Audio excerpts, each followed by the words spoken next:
Welcome to the Lean Out Your Business podcast, a show dedicated to helping entrepreneurs accelerate business growth and simplify success. I'm your host, Krista Grasso, and I've been working with businesses for more than 2 decades to help them lean out and optimize what's working while eliminating anything that's not adding value. So if you are ready to get more time back in your day, more profit in your business, and to do business differently, growing and scaling on your terms, let's dive into today's episode.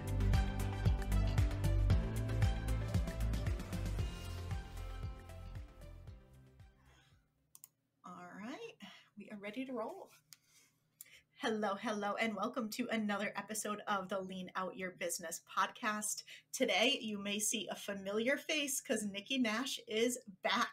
And today we are going to be talking about how to become the go-to expert in your industry with Nikki.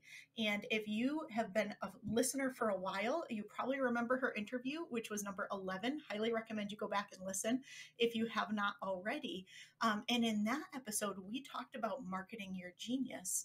And one of the reasons why Nikki is back today is she just released her book called Market Your Genius. So today we're going to dive into both becoming the go-to expert in your industry, but we're also going to dive into a little bit of what it's like writing and publishing a book, which I'm super excited, Nikki, to hear everything you have to share. So tell us a little bit about you and what this journey has been like. Thank you so much for having me here. I am so excited to be back on the show.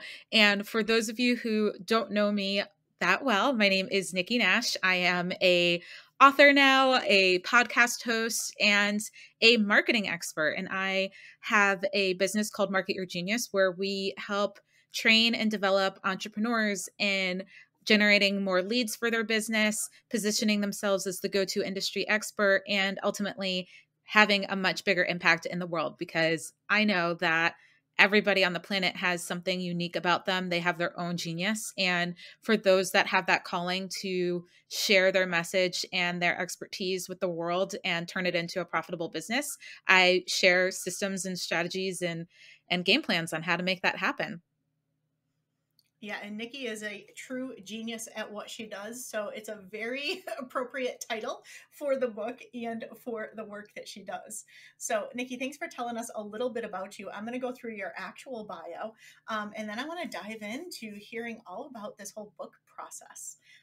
So Miss Nikki is a podcast host, as she mentioned. She is a Hay House author, which is pretty darn impressive, and creator of Market Your Genius, which, as she shared, is a training and development brand on a mission to equip entrepreneurs with the tools and resources they need to share and profit from their message.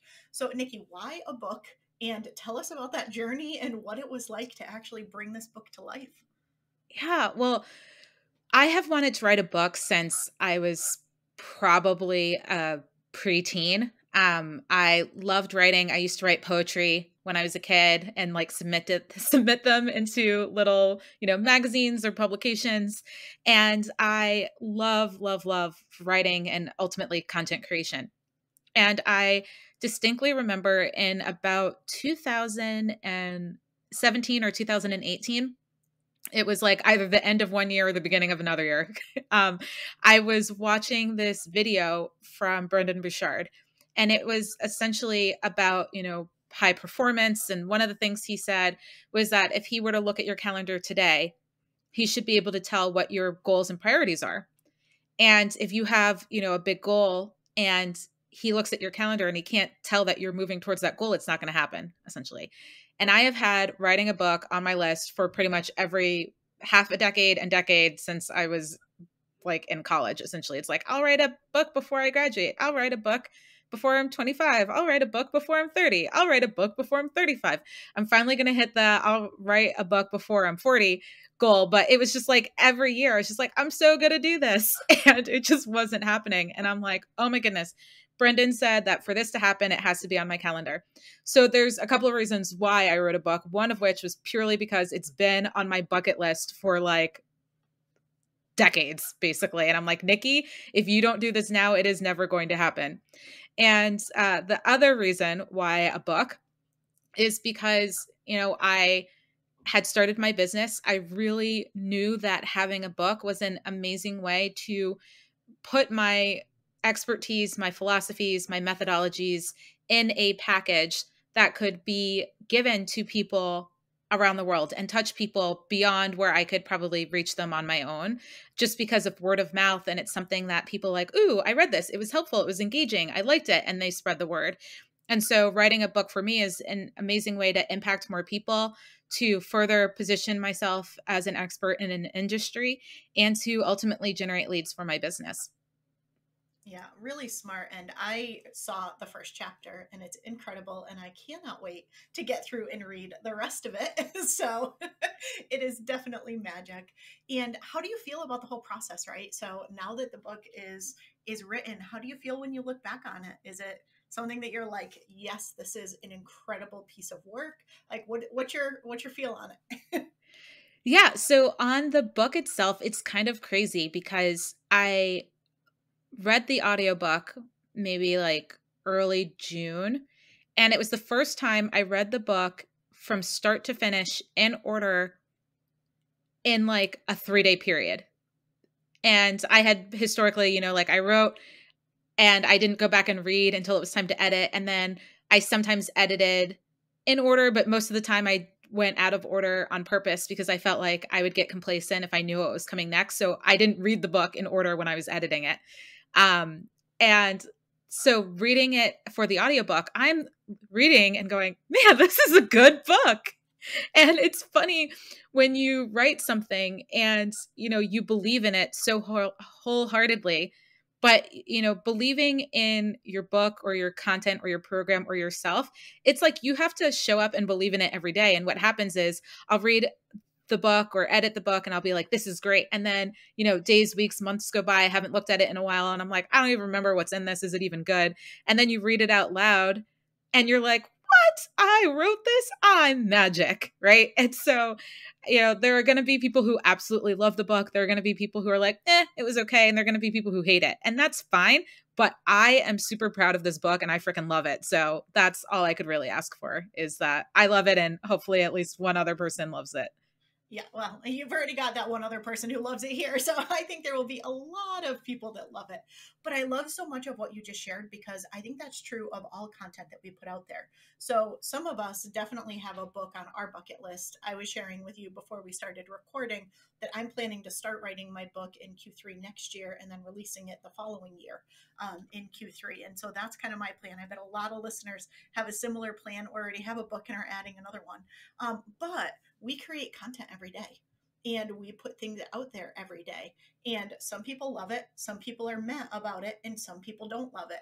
But I think the key is like we should feel about it the way that you feel about your book, right? And so, how does that kind of content creation and really creating that amazing content help to distinguish you and help you become that go to expert?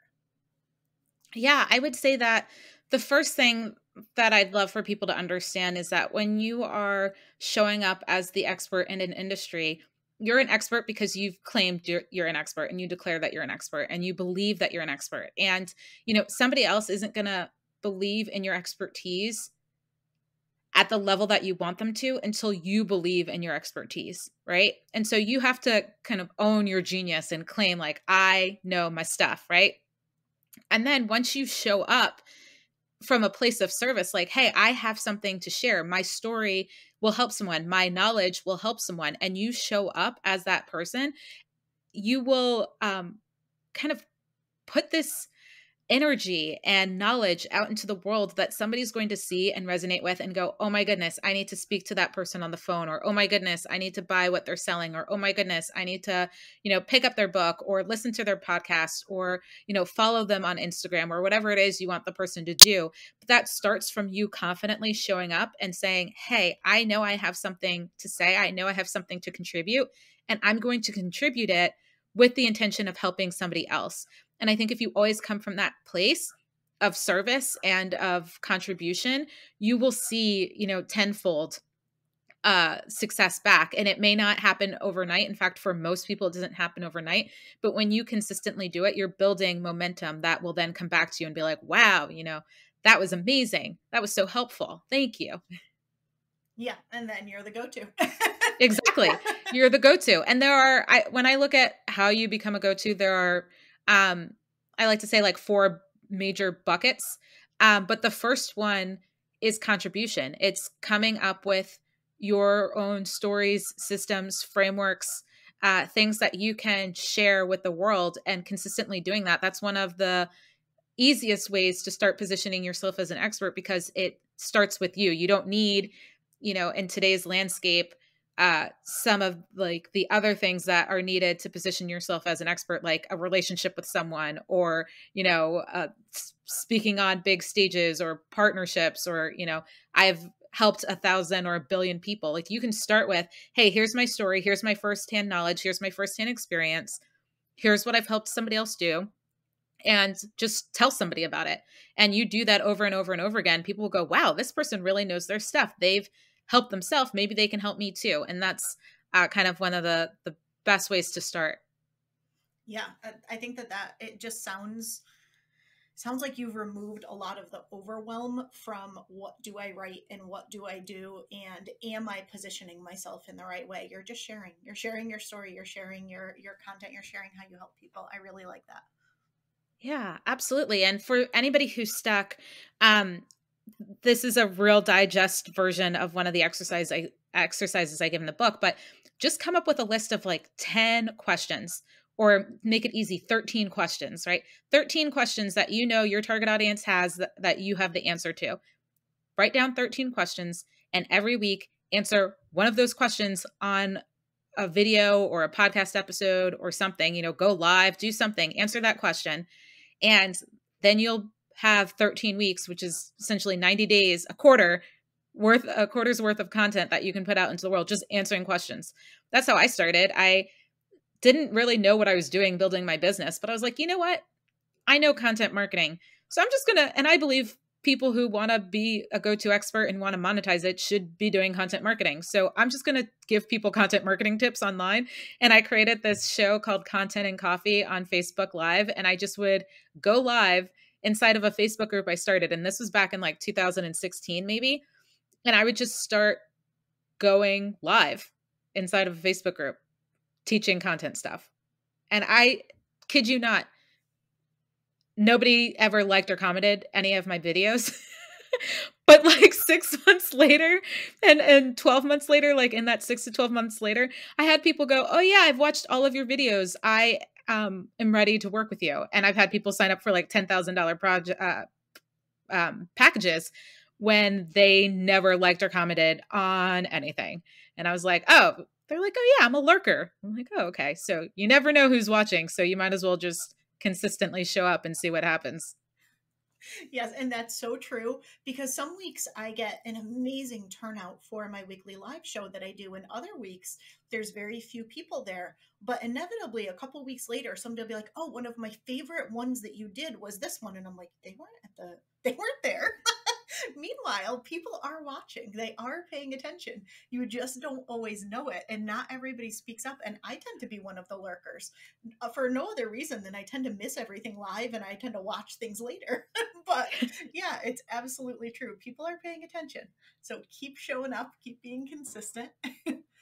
What are some of the other top tips that you have for being a go-to expert?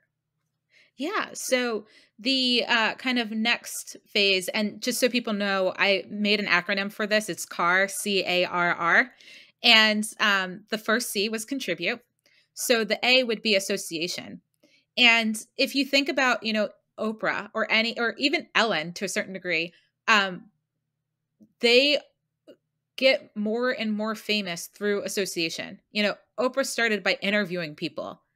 And it's through that association that people deemed her as an expert on things like spirituality.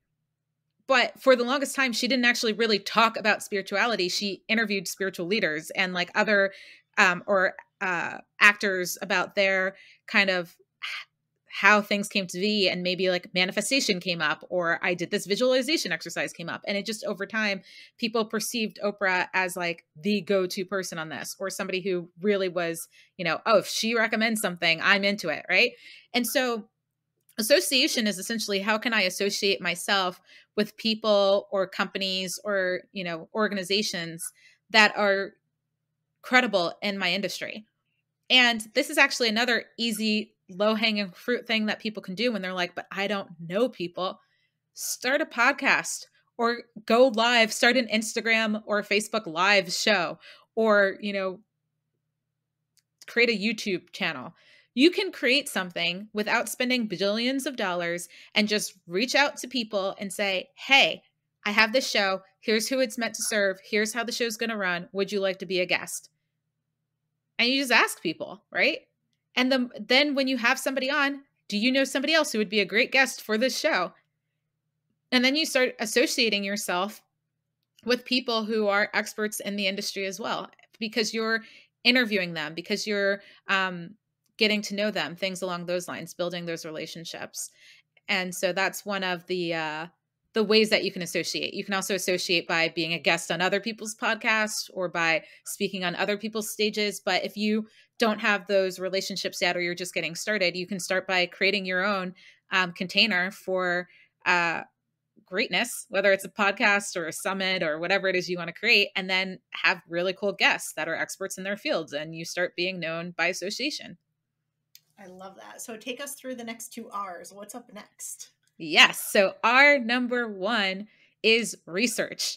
And I can't even tell you how many people don't realize that they could do this. And where this really came to be is I have my MBA. And one of the things that I realized about academia is a professor is deemed an expert on something. And more often than not, they don't have, if they have a PhD, they don't have like firsthand experience in the thing that they're teaching, right? Like I think about some of my marketing professors, and they did a lot of studying of case studies and a lot of research and things along those lines, but they didn't necessarily, and it's not all professors, but a number of them didn't necessarily work for a Fortune 100 company or work, you know what I mean? Or have their own business or something along those lines. They were researching and then teaching the students what they researched and learned. And you could literally do the same thing. If I wanted to be known for basket weaving tomorrow, I would watch a whole bunch of videos or read a book or do something on basket weaving. And then I would go live and I'd go, hey guys, I have just watched 20 videos or 100 videos on basket weaving. I have just read an entire book on basket weaving. I am obsessed with basket weaving and I want to give you my top 3 tips for basket weaving. And I just started sharing content, and it's like, and I give credit like, hey, I learned this tip from this book and then I tried it and here's the results. Like you can do research and then share your research findings with other people. And so that's an easy way to start sharing knowledge or expertise. Hey, here's 5 things that, this company's doing in this area and why you should consider doing it as well, right? You just research what other people are doing or studies that exist, or do your own studies and then share the results and share the knowledge with folks. Brilliant. Absolutely brilliant. And the final R, which is my favorite, and I actually think has probably some of the most weight, is results. And it's when you can get results for people and you can share those, bam, you're deemed an expert. Like if I were a relationship coach, I'm not a relationship coach at all, but let's say I was a relationship coach and I helped 100 people find love and I had all 100 people, and not even 100 couples, like 100 people. So 200 people, really, right? Find love. And I had 100 couples, do a video or give me a testimonial or put that. And I had an entire page of 100 people. And then they all left me, 5-star or 4-star ratings. And I had like 4.5 or 4.9 stars. And then all 100 videos or something. Somebody would go to that and be like, wow, this person really knows their stuff. Or like, and usually, the more people you help get results, the more credible you become. But if you have a case study, a testimonial, if you have, my friend Sharmika Thompson calls it a POW page, a proof of work page, which I like because it's like, pow, in your face, look at my magic, right? Like if you could create one of those, that's a great way to position yourself as an expert in the industry as well. Yeah, that's really, really brilliant. I love that. And I have to do a better job of updating my testimonials page. I don't think I've touched that in like 2 years. Get some POW. I need some pal. That's such a great acronym. That's good. So there are really three ways to get in front of your target audience, right? To drive traffic to whatever method you're using to generate leads, whether it's a lead magnet or, just getting people's business cards. And those three things are OPP because, I like musical references. So it's like, are you down with OPP? You down with OPP? We've got organic, right? That's the first letter. That's O. And organic is all about how can you get in front of your target audience in what's deemed organic marketing, which for most people will be social media. But it could also be, if we're in real life, it could be going to networking events and getting somebody's business card. It's how can I organically show up in somebody else's space, right? And that's one way to really start getting in front of your target audience. The next letter is the first P, which stands for paid. And so you can pay to play. You can say, hey, I'm going to buy advertising. I'm going to sponsor this event or pay to participate in this program. I'm going to do some sort of paid method to get in front of my target audience. And then the third P is partner. And so you could build strategic partnerships. You can collaborate with people. Heck, you could do something like, I'm going to do an Instagram live with someone or, be on somebody else's podcast or ask them to email their list about me. And they're distinct, but there can also be overlap. Like you can pay and be a part of a partnership, or you can be on a platform and do both organic and paid marketing. So there could be a mix, but usually those are the three ways that you're going to get in front of your target audience. And once you have clarity around where your audience is, the best way for you to get in front of them using, OPP, then you can go, okay, great. Now that I'm in front of them, how do I capture their attention? If they're online, maybe stop them from scrolling or get them to listen. And then how do I have them go, you know what? That was freaking amazing. What you've just shared or what you said. I am going to give you my email address, or I'm going to give you my phone number, or I'm going to direct message you, or I'm going to do something that allows you to continue to connect with me and communicate with me. And so oftentimes that's why people have lead magnets, because they go, wow, if I give away something for free, that'll entice someone to give me their email address so that I can keep connecting with them and ideally build a relationship with them, right? And take them down the path. So when you're thinking about, wow, I don't have a consistent flow of leads, you want to ask yourself, okay, well, do you have a game plan for getting in front of your audience consistently? If you're using organic, do you have a marketing calendar or social media calendar or something where you're consistently showing up? When you're putting out content, do you have a way to get people from, hey, I just saw this piece of content to, hey, I'm now giving you my contact information? Do you have a way to track and measure everything you're doing to see what's working, what's not working? Like those are the ways that you consistently generate leads. You have to have a game plan and you have to consistently implement it. You have to consistently implement your plan and you have to consistently optimize your plan. Yes, to all of that. There is so much that you shared so far in this episode that is amazing. And I'm assuming this is what's in your book. And you probably go deeper and share some additional strategies. So tell us a little bit more about the book and what everybody can expect and where they can get it. And tell us all the things. Yes. So Market Your Genius comes out into the world August 24th of 2021. It is available all of the places. It's available on Amazon, Target, Barnes and Noble, independent bookstores, some local bookstores or go-to websites in like Australia and the UK. It's literally like everywhere, which is amazing and I'm super excited about. The book itself is broken out into 3 sections. So section 1 is how do you package your genius in such a way that people want what you have to offer. So that section is very much like, hey, what is your vision for success? How do you measure up right now? Like, where are you? No judgment. Where are you right now in your business or on your pathway? And how do you plan to get there, to get to where you want to go? Who is the target audience you're going after? What product are you going to sell or focus on selling? So that's all in package. And then how do you message yourself such that people are like, heck yeah, I'm in. So that section's magical, whether you are just getting started or you already have a business. Then the next section is the promote section. And that section is a lot about what we've talked about today a bit. It's how do you generate leads? How do you turn them into clients and customers? How do you have a game plan to have this run over and over and over again, and you can consistently get leads and consistently get clients and customers. And then the last piece is deliver, and the deliver piece is all about how do you take the customers that you're now getting consistently and turn them into essentially raving fans, the people that are leaving you amazing testimonials for your POW page and are referring your business to other people because they're like, oh my goodness, this was so amazing, you need to sign up, be a part of it, buy this. You need to get all up in it, right? And then the last part of that is how do you get your clients and customers to keep buying from you so that they're repeat clients and customers? Because a lot of people are like, how do I get new clients? How do I get new clients? But don't forget the ones you already have.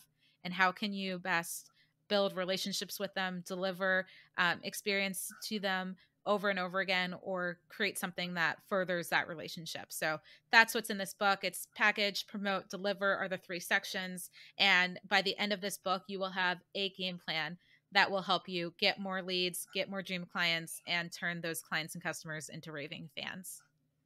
Amazing. And we will have the link and everything down below in the show notes. But do you have a handy little link for those who are listening? Yeah, you want to head to marketyourgeniusbook.com, and that will take you to the page where you can choose the retailer of your choice. And what's also really cool and amazing with this book is it comes with companion content, and it's like a little online course. It's called a companion course, but it's on its own is not all that helpful. So you definitely need the book for it, but it helps you with the exercises in the book. It helps you with some behind the scenes content that'll really be of value to you, so that you can learn even more and go deeper on some of the topics that we cover inside this book and get your plan into action. I love it. And the question I always ask everybody, which you've answered once before, which is how do you work smarter, not harder, and keep things lean in your business? So today, I'd love to hear how you did that in the context of writing the book. Yes. The first thing I will say in terms of working smarter, not harder, when it comes to writing the book is know yourself and know it's going to work for you. Because I, real talk, got this book deal in June of 2019. I luckily was able to push back the deadline, primarily because of COVID, and a lot of people's books got pushed back. But, I did not write the book in a timely manner, and I was procrastinating that stuff. Like it was all mindset, right? Procrastinating, procrastinating, procrastinating. But I realized that I tend to write things last minute under pressure. I wrote my entire book proposal in 48 hours. I thrive on deadlines, right? Like really hard, crazy deadlines. And so I created a focus group of about 80 people, and I sent these 80 people a chapter a week for 90 days.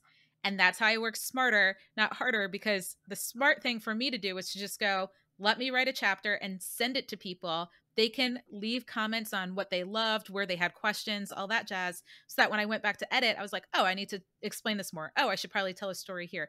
Oh, okay, I could say this in a different way such that it makes sense. And so I essentially had user generated feedback on my book. So when I was editing, I wasn't really doing it alone. Plus, it gave me the deadline to actually write the thing in the first place. So it was kind of that's my smarter, not harder double whammy there for book writing. It's get a whole bunch of people, promise them a chapter a week, deliver the chapter a week. In 90 days, you'll have a draft of a book and a whole bunch of feedback for editing. And that made my life so much easier. Absolutely brilliant. And I love that you played to your strengths, right? Instead of trying to change the way that you are, you're like, here's how I am. So I am going to fully go all in on it. And I'm going to create a plan and system around it. I love that. Absolutely brilliant. Yep. And no joke, I wrote pretty much every chapter the night before or like hours before the link went out. That's like, here's the chapter, because I set them up to automatically go out to the chapter so that I had to do it. I was like, oh, write this chapter. It's going out to people. I love it. I absolutely love it. So, final question, and then we are going to wrap for today is any last thoughts for people on really becoming that go-to expert in their industry and really owning their genius? Yeah, I would say, if you're listening to this, know that you are fabulous, know that you're magic, And I literally have a kick butt little guide for you guys that is all about how to essentially own your genius and show up as that go-to expert each and every day. And it's just like a little guide plus exercise that will have you go, oh my goodness, I can do this. I've got this. I can consistently show up. And it really helps people get that momentum that they need to show up as an expert each and every day. So I will give Krista the link for you guys in the show notes, but you can also just head to, I'll make it marketyourgenius.co/lean out. And then bam, you can get that guide and any other magic. Woohoo! I love it. Custom lean out URL for all you listeners. Yeah. Awesome. Nikki, you are brilliant. True genius. I absolutely love having you on the show. I'm really excited to read the rest of the book. And everybody go out, get this book, and start to implement what Nikki teaches. It really will make such a big difference in your business. And just some of the things that I've done just simply from knowing you and, getting some of your amazing content over this past, year plus has made a big difference in my business. So I know it will for everybody else when they get your book as well. So thank you so much for being on the show, and can't wait to see you guys next week.